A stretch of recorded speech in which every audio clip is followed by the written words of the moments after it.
जी, आपने बहुत बड़ी बातें दिल्ली को लेकर कही हैं, लेकिन ये सवाल मेरा है कि ये कमाल दिल्ली विधानसभा चुनाव में बीजेपी कब करेगी?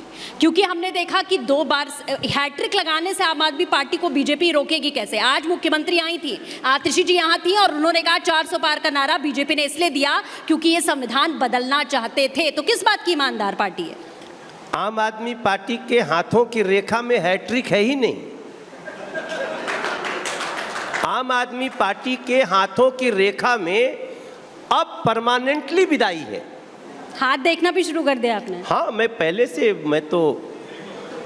अरे हाथ देखने की जरूरत नहीं पड़ती, हम तो चेहरा देख के समझ जाते हैं। हम अरविंद केजरीवाल जी का चेहरा देख के बता सकते हैं कि 2025 के बाद शायद इस देश में कोई भी आम आदमी पार्टी और स्पेशली अरविंद केजरीवाल पे कोई भरोसा करने के लिए खड़ा नहीं होगा सर। ये व्यक्ति ने गरीबों का मजाक उड़ाया है, इस व्यक्ति ने धोखा दिया है। आप पंजाब के किसी गली में चले जाइए, दिल्ली के किसी गली में चले जाइए, अब जो है ना दिल्ली की गलियों में क्या कहते हैं लोग, ये बहुत चालू हैं, ये बहुत ओवर स्मार्ट हैं। तब मैं आपको बता सकता हूं कि ये लोग गए, ये लोग नहीं बच सकते हैं। ये लोग नाटक जानते हैं, ये सोचते हैं कि हम ड्रामा करके हम कुर्सी पे बैठ सकते हैं।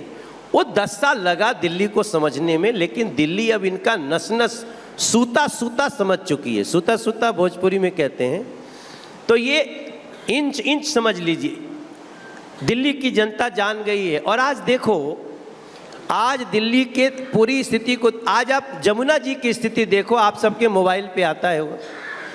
मैं हर जगह हर बार यमुना जी की स्थिति दिखाता हूं। इस बार हमने कहा हम नहीं दिखाते हैं, चलो तो मीडिया के लोगों ने दिखा दिया। अब मनोज तिवारी अगर पूरी दिल्ली से पूछे कि मेरी दिल्ली को किसकी नजर लग गई है, दिल्ली की हवा क्यों जहर हो गई है, किसने ये विष छोड़ा है, झागों की ये नदी है, अमोनिया फास्फोरस से नदी क्यों भरी पड़ी है, मेरी दिल्ली को किसकी नजर लग गई है। ये सर मनोज तिवारी का सवाल नहीं है सर, ये दिल्ली के प्रति हमें जीने का अधिकार है सर। आपने क्या कहा क्या नहीं किया, कम से कम सांसें तो दे देते हमें। जो हमें सांसें तक नहीं दे पाए वो अरविंद केजरीवाल जी को, मैं दिल्ली क्या मैं बताता हूं, ईश्वर भी माफ नहीं करेगा इनको ऐसी गलतियों की। अच्छा सर, मैं ये जानना चाहूँगी क्योंकि आप देखिए आपका फिल्म जगत से गहरा नाता रहा, आप बहुत अच्छे सिंगर हैं, ये अभी हमने सुन ही लिया। साथ ही राजनीति में आपकी कितनी पकड़ है हम जानते हैं, लेकिन अभी बिहार को लेकर एक खबर सामने आई थी, इसे आप कैसे देखते हैं और कितनी सच्चाई बताइएगा? आप फिल्म जगत से नाता रखते हैं, आप समझते हैं जो छोटे कलाकार होते हैं जब वो ऊपर उठने की कोशिश करते हैं तो क्या चुनौतियाँ आती हैं, और अपनी फिल्म को बड़े पर्दे पर लाना उतना आसान नहीं होता। कहा जा रहा है कि करीब 2 करोड़ से शुरुआत होगी, सब्सिडी दी जाएगी, लेकिन क्या ये इतना आसान होगा, कितना चैलेंजिंग, और कैसे देखते हैं आप इस निर्णय को? Thank you very much. आप रिपब्लिक भारत बहुत तेज चैनल है। पटना में हम लोगों ने आज एक बहुत बड़ी योजना शुरू की। अब कोई भी फिल्म बनाने वाला व्यक्ति अगर बिहार में फिल्म बनाएगा और उस फिल्म की शूटिंग वहाँ 50% से ज़्यादा होगी तो उसको 4 करोड़ रुपया तक सब्सिडी मिलेगी, आज ये ऐलान किया गया है। और अगर आपकी फिल्म, वैसे तो बिहार को लोग बदनाम ही करते रहते हैं, बिहार बदनाम है सर, बिहार उतना बदहाल नहीं है जितना दिखाया जाता है। अगर किसी ने फिल्म में बिहार को सही मायने में, बिहार राजगीर का बिहार है, बिहार सीता जी का बिहार है, बिहार मगध साम्राज्य का बिहार है, बिहार में कई धर्मों के जो प्रवर्तक हैं वो पैदा हुए हैं। अगर ऐसी कोई दिखाता है तो हम उसको 50 लाख रुपया एक्स्ट्रा सब्सिडी देंगे। और इसके लिए हम नरेंद्र मोदी जी का और बिहार के मुख्यमंत्री नीतीश कुमार जी सहित जो कला संस्कृति मंत्री हैं विजय सिन्हा जी के लिए मैं धन्यवाद देता हूं। मैं भी उस समिति का एक पार्ट हूं और ये अब बिहार में शुरू हो गया है और हम पूरे दुनिया को आमंत्रित कर रहे हैं। और इसका सबसे बड़ा फायदा ये होगा, सिर्फ कलाकार, script writer, director, producer, cinema hall मालिक नहीं, बिहार के लोगों के रोजगार का भी और बिहार के टूरिज्म का भी जो फायदा होगा। अब आप सोचो, बिहार ये कार्य कर रहा है, दिल्ली में इतने ऐतिहासिक धरोहर है, क्या कभी दिल्ली ने इस तरह का कोई काम किया कि दिल्ली में भी आओगे? दिल्ली छोड़ के लोग गुड़गांव भाग रहे हैं, दिल्ली छोड़ के लोग नोएडा भाग रहे हैं, और दिल्ली में जो 10 साल से बैठा है वो दिल्ली को रसातल में ले जाने की पूरी तैयारी कर रहा है। तो मैं मानता हूँ बिहार का समाचार बिल्कुल सही है आपने जो सुना, और आगे आने वाली दिल्ली को भी हम कैसे सजाएंगे।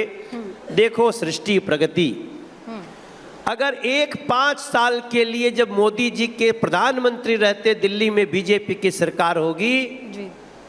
कोई भाजपा का एक कार्यकर्ता यहाँ का मुख्यमंत्री होगा, हम 5 साल में दिल्ली को दुनिया की सबसे सुंदर राजधानी में से टॉप 10 में बना देंगे। दिल्ली को दिल्ली बनाएंगे, ये हमारा फैसला है। आप जानते हो दिल्ली में जो लोग जमीन जिनकी थी, अगर पिताजी के नाम से है, उनके पिताजी नहीं रहे तो बेटे के नाम से ट्रांसफर ही नहीं होती थी, म्यूटेशन नहीं होता था। अभी हम सांसदों के कारण मोदी जी तक गए, उन्होंने कहा ये कैसे रोका, 20 साल से रोका हुआ था, कांग्रेस ने रोका, आम आदमी पार्टी ने रोका, अब जाकर के हमने ओवर रूल करके उसको शुरू करवाया, म्यूटेशन शुरू हो गया। अगर कोई सुन रहा हो तो जाकर के अपना म्यूटेशन बनाए, लोन ले, काम करे। यहाँ डीडीए एनओसी का बहाना लेके घरों में मीटर नहीं लगने देते थे जी। हमें एक फैसला लेना पड़ा कि डीडीए की एनओसी जो केवल नई कॉलोनी काटने के लिए होती थी, हमने उसमें बड़ा एक, ये बिजली कंपनियों के साथ मिलकर के, आप तो सुनते होंगे ना कि दिल्ली में बिजली फ्री है जी। दिल्ली में गरीब से 21 रुपया प्रति यूनिट बिजली का रेट लिया जा रहा था, टेम्पररी तार जोड़ के जी। तो ये सारी चीजें जो भी दिल्ली का सुनेगा रिपब्लिक भारत पे, मेरा पूरा विश्वास है कि वो इसको कभी स्वीकार नहीं करेगा। इसलिए मैं लोगों से कहूंगा बीजेपी की सरकार। बिल्कुल मनोज जी, ये तमाम बातें आपने की दिल्ली को लेकर भी, और फिल्मों के प्रति जो आपका प्रेम है वो आपने दिखाया भी, और फिल्मों से लगाव आपका छूटा नहीं है। जब आपने दिल्ली में सांसदी जीती तो लगातार हिंद का सितारा जो है वो चारों तरफ सोशल मीडिया पर छाया रहा उस गाने के साथ में। तो जाते जाते मैं चाहती हूँ मालिनी अवस्थी जी भी सामने हैं, आपको गुनगुना दीजिए बस। जब से मैं सांसद बना हूँ मैंने फिल्म करना छोड़ दिया, क्योंकि मैं समझता हूं एक जीवन में कई काम कर सकते हैं आप।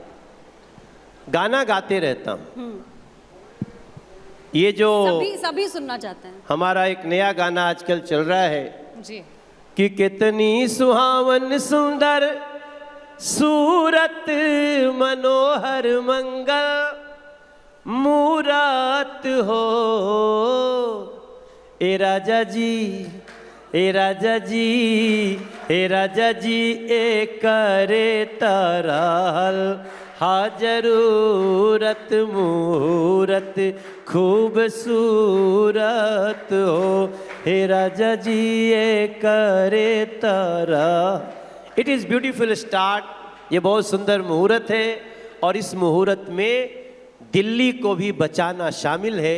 आप लोग भी आइए मिल करके दिल्ली को बचाते हैं, नरेंद्र मोदी को डबल इंजन की सरकार लगाते हैं। बहुत शुक्रिया मनोज जी हमारे साथ जुड़ने के लिए। बिल्कुल, बहुत बहुत शुक्रिया।